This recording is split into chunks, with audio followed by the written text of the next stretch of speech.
तो हरियाणा विधानसभा की कार्रवाई आप सीधे देख पा रहे। मुख्यमंत्री मनोहर लाल सदन में अपनी बात रखते हुए 3 कृषि कानूनों को लेकर मुख्यमंत्री की तरफ से साफ कहा गया कि ये कानून वापस नहीं होंगे, किसी भी हाल में रद्द नहीं होंगे कानून, लेकिन सरकार प्रतिबद्ध है कि किसानों की खुशहाली के लिए सरकार काम करती रहेगी। और किसानों को भड़काने का आरोप लगाया विपक्ष पर। विपक्ष की तरफ से लगातार मुख्यमंत्री से सवाल जवाब बीच बीच में पूछे जा रहे हैं। और वहीं आपको बता दें कि मुख्यमंत्री ने एक आंकड़े के हिसाब से बताया कि पिछले करीब 3 महीनों में कितना नुकसान हो चुका है प्रदेश को किसान आंदोलन की वजह से। और अगले 1 महीने को अगर जोड़कर देखा जाए तो करीब 11,000 करोड़ का नुकसान, क्योंकि जो टोल है वो बंद पड़े हैं, कई कामकाज हैं जो बंद पड़े हैं, जिसकी वजह से सरकार के राजस्व को तगड़ा झटका लगा है। जहां तक किसान आंदोलन में बातचीत का सवाल है, सरकार और किसानों के बीच बातचीत का दौर जो थम सा गया है, उसको लेकर भी मुख्यमंत्री मनोहर लाल ने उम्मीद जताई है कि एक बार फिर से संवाद की शुरुआत होगी और बातचीत के जरिए ही हल निकलेगा। लेकिन वहीं विपक्ष के सवाल कृषि कानूनों को लेकर वही है।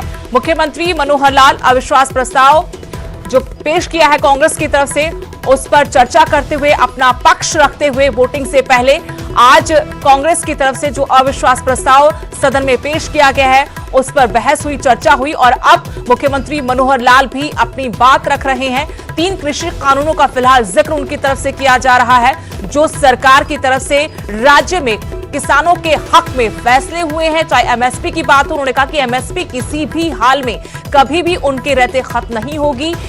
एपीएमसी को लेकर भी उन्होंने कहा कि जो एक्ट पहले हुड्डा सरकार ने बनाया था उसमें संशोधन की दरकार अगर है तो उसमें संशोधन करने को सरकार तैयार है। बाकायदा कमेटी का गठन किया गया है और इस कमेटी से सुझाव मांगे गए हैं। आपको बता दें कि निर्दलीय विधायक बलराज कुंडू भी लगातार सवाल जवाब कर रहे थे। इससे पहले कड़ा रुख उनका इस पूरे मसले पर और साफ शब्दों में कहा कि हर हाल में किसानों के साथ उनके वो खड़े हैं, लेकिन देखना होगा कि वोटिंग में क्या किसी और निर्दलीय का साथ मिल पाएगा कांग्रेस को।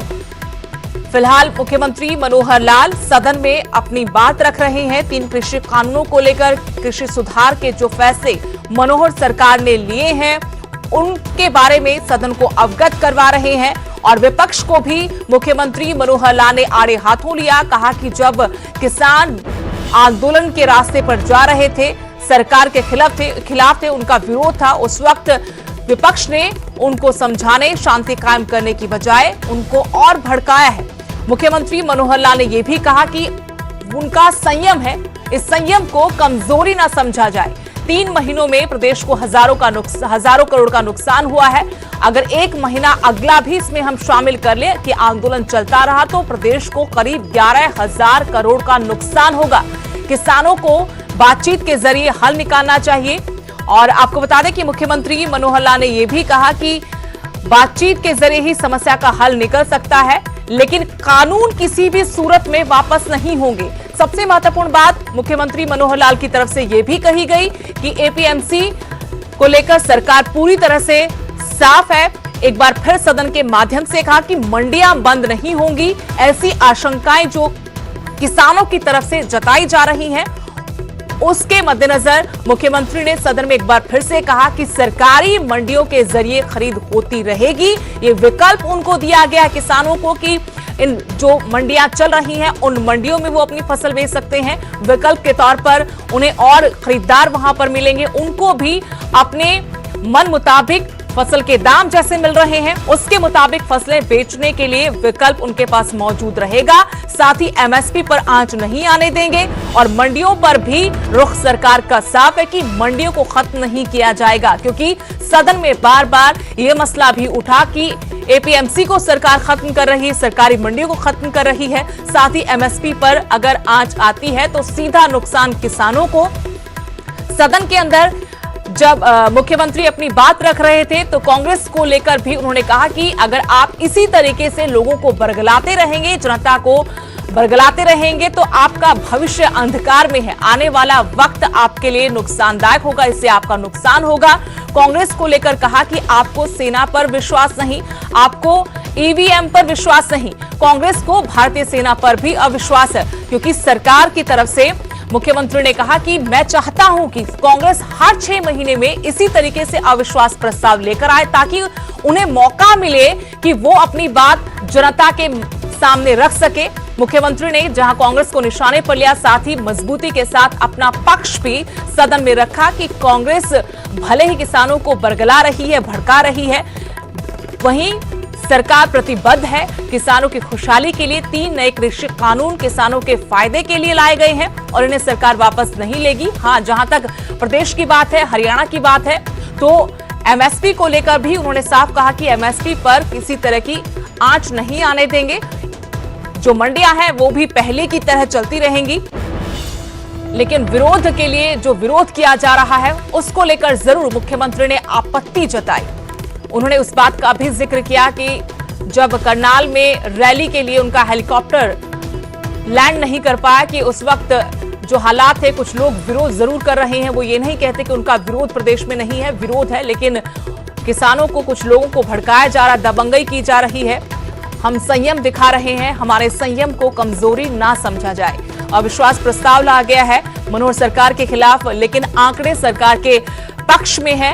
हालांकि पूर्व मुख्यमंत्री भूपेंद्र सिंह हुड्डा ने सीक्रेट वोटिंग की मांग भी की है और कहा कि सीक्रेट वोटिंग होनी चाहिए। कांग्रेस को लेकर मुख्यमंत्री मनोहर लाल ने कई कटाक्ष भी किए। राहुल गांधी को लेकर भी उन्होंने जिक्र किया, हालांकि बीच में रोक दिया गया। सदन के सदस्य नहीं होने के नाते वो इस बात पर अपनी बात नहीं रख पाए। लेकिन आपको बता दें कि हरियाणा विधानसभा का गणित सरकार के पक्ष में जरूर है और इससे पहले भी कांग्रेस जो ये अविश्वास प्रस्ताव लेकर आई है, कांग्रेस ने ये साफ कर दिया था कि सरकार गिरे ना गिरे, लेकिन वो ये एक्सपोज करना चाहते हैं कि कौन किसानों के हक में सही मायनों में खड़ा है और कौन साथ खड़े होने का दिखावा कर रहा है।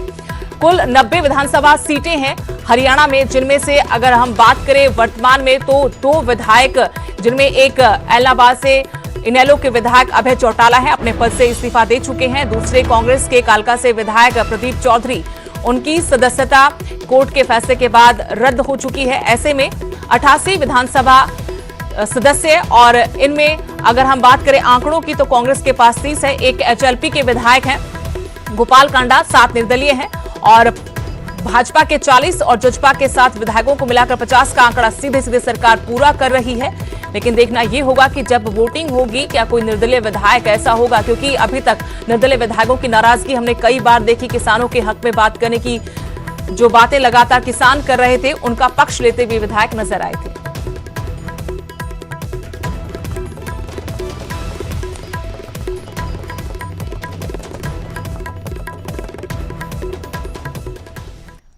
तो विधानसभा की कार्रवाई जारी है। मुख्यमंत्री मनोहर लाल अपनी बात रख रहे हैं। इस बीच मेरे सहयोगी विधानसभा के बाहर से मनोज कुमार और जानकारी अपडेट के साथ जुड़ गए हैं। मनोज, अविश्वास प्रस्ताव कांग्रेस का, और फिलहाल क्या जानकारी मिल पा रही है? क्योंकि हम लगातार सुन रहे थे मुख्यमंत्री काफी तीखे शब्दों में कांग्रेस को घेर रहे हैं कि कांग्रेस ने अपने 10 साल के कार्यकाल में क्या किया और अब वो क्या करने का दिखावा कर रही है। जी बिल्कुल सुदेश, इस वक्त विधानसभा की कार्रवाई चल रही है और मुख्यमंत्री मनोहर लाल अविश्वास प्रस्ताव पर अपना पक्ष रख रहे हैं, एक तरीके से रिप्लाई दे रहे हैं। और मुख्यमंत्री ने एक एक करके जो काम अब तक उन्होंने किए हैं और इसके साथ साथ एक तुलनात्मक अध्ययन भी उन्होंने किया है, पिछले 6 साल में उन्होंने क्या किया और भूपेंद्र सिंह हुड्डा जब मुख्यमंत्री थे 10 साल, उनके समय में क्या काम हुए, उनकी सबकी तुलना यहाँ पर रख रहे हैं।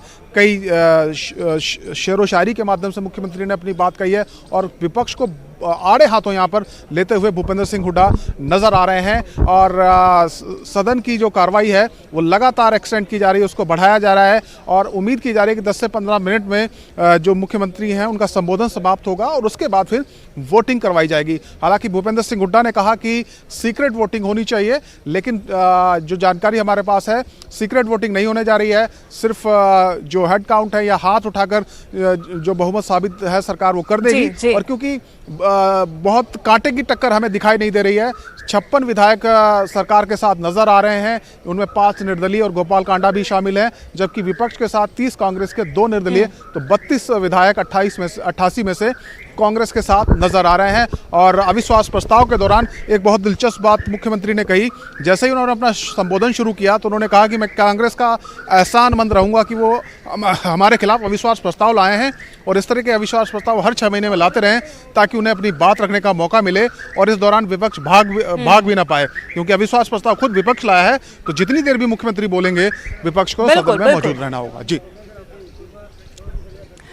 लेकिन मनोज, ये तो पहले से कांग्रेस खुद बोल रही है कि जो अविश्वास प्रस्ताव वो लेकर आई है उससे सरकार गिरेगी नहीं, लेकिन वो सिर्फ ये जताना दिखाना चाहते हैं जनता के बीच में, किसानों के बीच में कि कौन उनके साथ असल मायनों में खड़ा है और कौन खड़ा होने का दिखावा कर रहा है। तो आज दिन भर जो लगातार हम देख पा रहे हैं कई ऐसे विधायक जिनमें खासकर जो देवेंद्र बबली हैं वो तीखे तेवर जरूर दिखा रहे थे, नाराजगी बार बार उनकी पहले भी सामने आती रही है, लेकिन बेबसी क्या जनता ये समझेगी कि सब कुछ राजनीति का खेल है? किसान क्या इस बात को समझ पाएंगे कि अविश्वास प्रस्ताव हो या कोई दूसरा मसला, कोई दूसरा मंच, उनके साथ कौन खड़ा है कौन नहीं खड़ा, क्या वो अब समझ पाएंगे? जी बिल्कुल। देखिए सुदेश, आपने ठीक कहा। भूपेंद्र सिंह हुड्डा ने शुरुआत में ही कहा था और कल भी जब हमने उनसे बात की थी तो उन्होंने कहा कि उनका मकसद ये है कि सरकार गिरे या ना गिरे वो अलग बात है, लेकिन वो चाहते हैं कि हर विधायक एक्सपोज हो, उसका पक्ष सामने आए कि किसी कृषि कानूनों पर, किसान आंदोलन को लेकर वो क्या सोचता है, ये जनता को, किसानों को पता होना चाहिए। उनका मकसद यही है। और क्योंकि अविश्वास प्रस्ताव पर जब चर्चा हुई तो सभी को बोलने का मौका मिला, सब ने अपनी अपनी बात रखी, लेकिन इस माध्यम से कहीं ना कहीं विपक्ष ने सरकार को भी एक बेहतरीन मौका दे दिया अपनी बात रखने का। आप देखिए इसको, अगर हम थोड़ा सा गहराई से देखें कि बहुत समय हो गया, कैमला में आखिरी जनसभा थी मुख्यमंत्री की जो हो नहीं पाई थी, उसके बाद से कोई कार्यक्रम नहीं हुआ, किसी मंत्री का नहीं हुआ, क्योंकि विरोध भी बहुत ज़्यादा हो रहा है, सरकार भी परहेज कर रही है टकराव की स्थिति से बचने के लिए। तो ये एक मौका सरकार को दे दिया सदन में विपक्ष ने अपनी बात रखने का, वो पॉजिटिव सकारात्मक पॉइंट्स बताने का जो किसानों को जाकर बताना चाहते थे, वह सदन में सभी मंत्रियों ने और खुद मुख्यमंत्री ने गिनवाए हैं, अभी भी वो गिनवा रहे हैं। और दूसरी बात रही जेजेपी की, तो चाहे वो रामकुमार गौतम हो या देवेंद्र बबली, इनको तो बोलने का मौका ही नहीं दिया। स्पीकर ने सीधे तौर पर कहा, जब उन्होंने कहा कि हम बोलना चाहते हैं, तो कहा गया कि पार्टी की तरफ से आपका नाम नहीं आया तो आपको मौका नहीं दिया जाएगा। उसको लेकर पहले देवेंद्र बबली ने और फिर उसके बाद रामकुमार गौतम ने भी नाराजगी व्यक्त की और ये तक कहा कि हमारे यहाँ रहने का क्या फ़ायदा जब हमें बोलने ही नहीं दिया जाता है। तो जेजेपी के विधायकों में काफ़ी नाराजगी देखने को मिल रही है पार्टी को लेकर, सरकार को लेकर। लेकिन मनोज, आखिरकार सवाल ये होगा, जब ये अविश्वास प्रस्ताव पर बहस खत्म हो जाएगी, वोटिंग हो जाएगी और फैसला हो जाएगा, उसके बाद सबसे महत्वपूर्ण सवाल तो यही है कि इस अविश्वास प्रस्ताव से सरकार को क्या मिला, विपक्ष को क्या मिला और सबसे महत्वपूर्ण किसानों को इससे क्या फायदा हुआ? देखिए बिल्कुल ये सवाल पूछा जाएगा और सत्ता पक्ष से ज़्यादा विपक्ष से पूछा जाएगा कि क्योंकि अविश्वास प्रस्ताव वो खुद लेकर आए हैं, उसके पीछे क्या मकसद था और जो जिस मकसद के साथ वो आए थे क्या उन्होंने वो अचीव किया। दरअसल सरकार की बात करें या विपक्ष की बात करें, जो अविश्वास प्रस्ताव लेकर आए हैं, तो सब कुछ सिंबॉलिक सा लगता है। कांग्रेस से मैसेज देना चाहती है आंदोलनकारी किसानों को कि वो किसानों के साथ खड़ी है, सड़क से लेकर संसद तक वो उनकी बात उठा रही है और बाकायदा उन्होंने अविश्वास प्रस्ताव तक पेश कर दिया सदन में। तो एक मैसेज देने की कोशिश है कांग्रेस के द्वारा कि वो किसानों की लड़ाई हर फ्रंट पे लड़ रही है, उससे ज़्यादा कुछ और दिखाई नहीं देता है। और जो विधायकों ने बात रखी अलग अलग दलों के, तो सबको मालूम है कि कौन क्या बात रखने वाला है। बीजेपी का अगर कोई भी विधायक है वो सरकार के पक्ष में ही बोलेगा, कृषि कानूनों की तारीफ ही करेगा और वही सदन के भीतर उसने किया है। जेजेपी के 3 विधायकों को छोड़ दें तो उनका स्टैंड भी पहले से क्लियर था, क्योंकि देवेंद्र बबली पहले भी इस तरह की बातें कर रहे थे, रामकुमार गौतम भी पहले वही बात कर रहे थे जो उन्होंने सदन के भीतर कही है। तो कुछ भी ऐसा नहीं हुआ जो अनएक्सपेक्टेड हो और ऐसा किसी विधायक ने ऐसी कोई बात बोली हो या ऐसा कोई काम किया हो जो उसने बाहर ना किया हो। तो सबका स्टैंड पहले से साफ था। तो ये लगता है कि सिंबॉलिकली एक मैसेज देने की कोशिश है कांग्रेस की किसानों को कि वो सड़क से लेकर सदन तक उनके साथ खड़ी, उनकी आवाज़ को बुलंद करे। इससे ज़्यादा कुछ नहीं दिखाई दे रहा है। जी लेकिन कम से कम आने वाली जो राजनीति होगी हरियाणा की, किसानों के हक की अगर कोई बात करेगा तो कम से कम उस पर अब सरकार ने अपना पक्ष तो मजबूती के साथ रख दिया। आज आपने पूरे दिन ये कार्यवाही देखी है मनोज, विपक्ष की तरफ से हमें कोई ऐसी दलील 3 कृषि कानूनों के खिलाफ नहीं दिखी जिसको लेकर वो किसानों के बीच जाकर कह सके कि हमने आपकी बात को पुरजोर तरीके से सरकार के सामने उठाया। उल्टा हमने यही देखा कि मुख्यमंत्री, चलिए मनोज सीधे एक बार कार्रवाई दिखाते दर्शकों को, सीधे हरियाणा विधानसभा दर्शकों को ले चलते हैं। वहां से मुख्यमंत्री मनोहर लाल अपनी बात सदन में रख रहे हैं।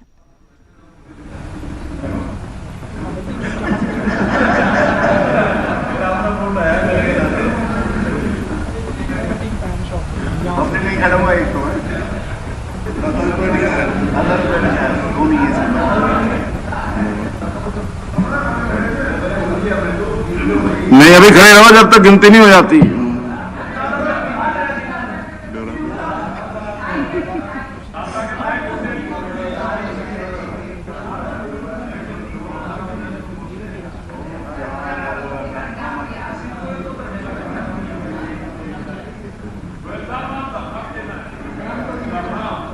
तो वोटिंग हो रही है और इस वक्त जो सत्ता पक्ष है, सरकार के समर्थक विधायक हैं, वो अविश्वास प्रस्ताव पर अपना मत दे रहे हैं और जो खड़े हैं सत्ता पक्ष के लोग, अब गिनती की जा रही है कि कितने लोग इस प्रस्ताव के खिलाफ हैं। और ये खिलाफ खड़े होने वाले विधायक हैं जिनमें जेजेपी के विधायक, निर्दलीय विधायक गोपाल कांडा भी आपको नजर आ रहे हैं, होगी क्या काउंटिंग होगी क्या? और निर्दलीय विधायक हैं और बीजेपी के, जब तक वो नहीं बोलते नहीं।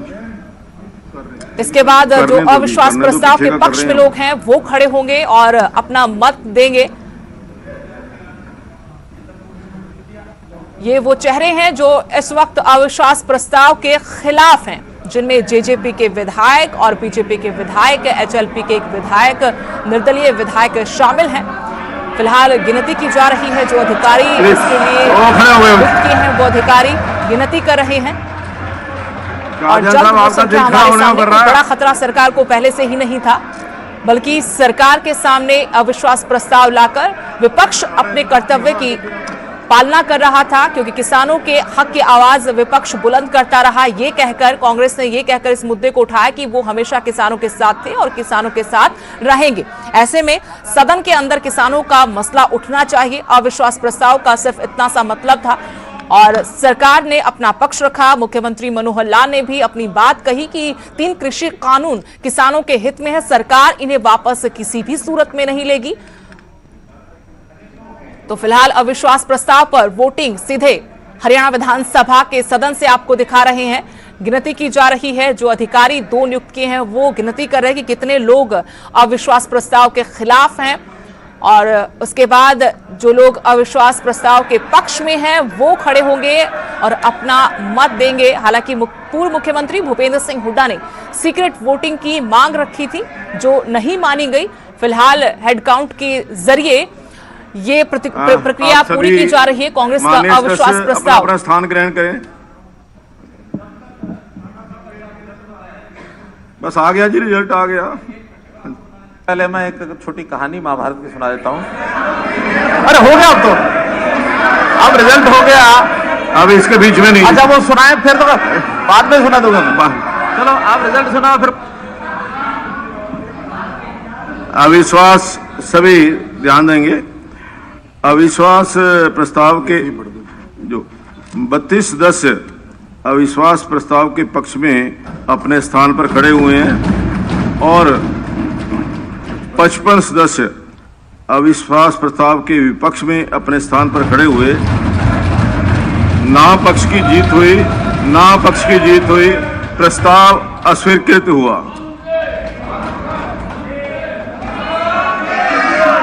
अध्यक्ष महोदय, एक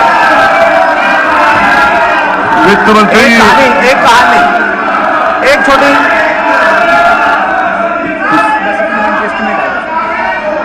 देखिए, एक आज के संदर्भ में ये चलिए, आज के संदर्भ में सुनो भाई सैनी साहब, आज के संदर्भ में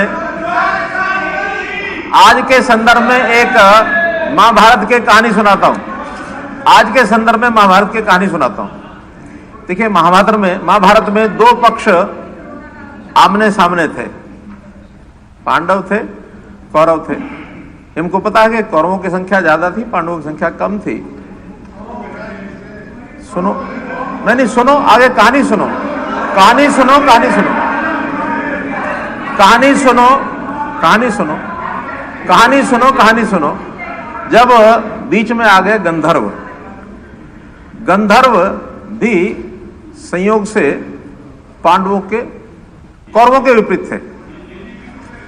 नहीं, मैं एक सुना रहा हूं। कौरवों के विपरीत थे, कौरवों के विपरीत थे गंधर्व। अब वो जब कॉमन एक प्रकार से आपस में विरोध था, कौरवों का गंधर्वों से भी था, कौरवों का पांडवों से भी था। तो जो गंधर्व थे, गांधारी के जो भाई थे, वो युधिष्ठिर के पास पहुंचे कि भाई आप भी कौरवों के विरोध में हैं, हम भी कौरवों के विरोध में हैं, क्यों नहीं हम कौरवों को मिलकर के और लड़ाएं। अब भाई भाई थे वो, लेकिन उस समय युधिष्ठिर ने ये कहा, देखिए आप गंधर्व हैं, हम दोनों भाई भाई हैं, आपस में लड़ें, जरूर लड़ें, लेकिन जब कभी। एक मिनट, अध्यक्ष महोदय, असलियत क्या है? तो इन्होंने कहानी सुनाई। असलियत ये है, कुछ हमारी एकता में बताता तो कैसी है। कुछ जो विधायक हैं वो ऐसे हैं कि गवाह बन गया किसी में, एक जज पूछे